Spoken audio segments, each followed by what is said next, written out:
وهو الشهر الذي فرضت صيامه علي وهو شهر رمضان الذي أنزلت فيه القرآن.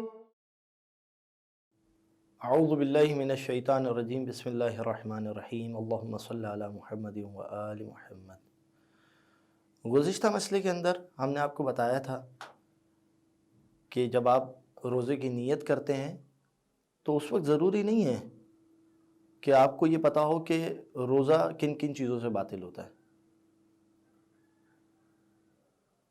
لہٰذا آپ صرف اجمالی طور پر کوئی آپ سے پوچھے بتائیں روزہ کس چیز کا نام ہے تو آپ کہیں کہ بھائی چند چیزیں ہیں ان کو ترک کرنے کا نام روزہ ہے. بس یہ جو اتنی سی تصویر آپ کے ذہن میں ہے یہ کافی ہے نیت کے لیے، اور اسی کے ذریعے سے جو ہے وہ اس نیت کے ذریعے سے آپ کا روزہ ٹھیک ہو جائے گا. اب ایک چیز جو ہے وہ سوال کیا جاتا ہے کہ یعنی جب میں روزہ رکھ کے پورا دن کام کاج میں مبتلا ہوں اور کام انجام دے رہا ہوں تو کیا میرے ذہن کے اندر یہ نیت باقی رہنی چاہیے؟ اور اگر باقی رہنی چاہیے میرے ذہن کے اندر یہ نیت تو کس حد تک اور کس درجہ میرے ذہن کے اندر یہ نیت باقی رہنی چاہیے؟ اس کو جو ہے وہ عام طور پر اردو کے اندر لفظ استعمال ہوتا ہے کہ ارتقاظاً، یعنی میرے ذہن کے اندر جو ہے وہ نیت کس حد تک باقی رہنی چاہیے تو کہتے ہیں کہ ارتقاظاً آپ کے ذہن کے اندر نیت باقی رہنی چاہیے. یعنی کیا مطلب ارتقاظاً؟ کہ مثال کے طور پر آپ سے اگر کوئی پوچھے، یہ بھی مثال ہے ورنہ میں ابھی آپ کو ایک اور بات آپ کی خدمت میں پیش کروں گا. مثال کے طور پر کوئی آپ سے پوچھے کہ آپ کس حالت میں ہیں تو آپ کہیں کہ بھائی میں نے آج جو ہے وہ روزہ رکھا ہوا ہے، تو یہ ارتقاظاً ذہن کے کسی گوشے کے اندر چھوٹی سی بھی آپ کی یہ نیت باقی ہے بس یہ کافی ہے. ورنہ حقیقت میں تو اس ارتقاظ کی بھی ضرورت نہیں ہے. مثلا مثال کے طور پر دیکھیں آپ فقہا کیا فتویٰ دیتے ہیں کہ بھائی میں نے بھولے سے پانی پی لیا، روزے کی حالت میں نے بھولے سے پانی پی لیا، پانی پینے کے بعد مجھے یاد آیا کہ میرا تو روزہ تھا. یعنی جب آپ نے پانی پی لیا اس کا مطلب کیا ہے کہ آپ بالکل بھول چکے تھے آپ روزے کی حالت میں. لیکن فقہا وہاں پر کیا فتویٰ دیتے ہیں کہ اگر آپ کو بعد میں بھی یاد آ گیا، پانی پینے کے بعد اگر آپ کو یاد آ گیا کہ آپ روزے سے تو آپ روزے ٹھیک ہیں، وہ کام روزہ آپ کا ٹھیک ہے، وہ آپ نے بھولے سے کیا اس کو جانے دیں.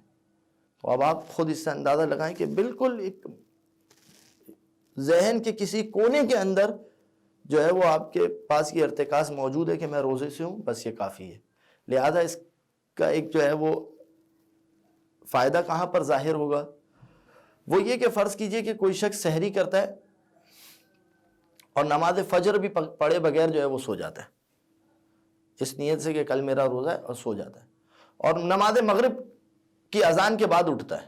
تو اب جو یہ مغرب کی اذان کے بعد اٹھا ہے تو اس کے تو ذہن میں کچھ تھا ہی نہیں کہ آج جو ہے وہ فجر سے لے کے مغرب تک تو اس کے ذہن میں کوئی ارتکاز تھا ہی نہیں روزے کا.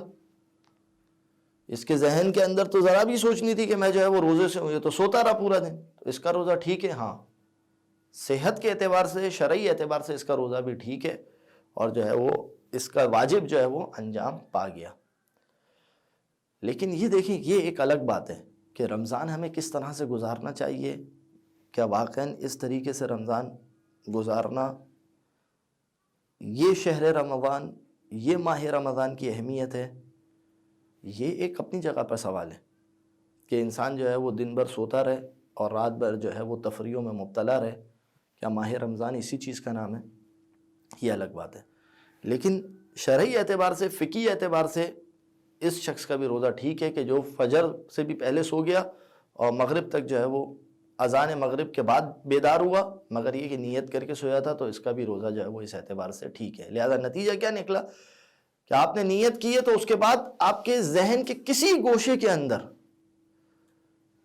بس یہ مختصر سا اگر ارتکاز باقی رہے تو یہ بھی جو ہے وہ آپ کے روزے کی صحت کے لیے کافی ہے.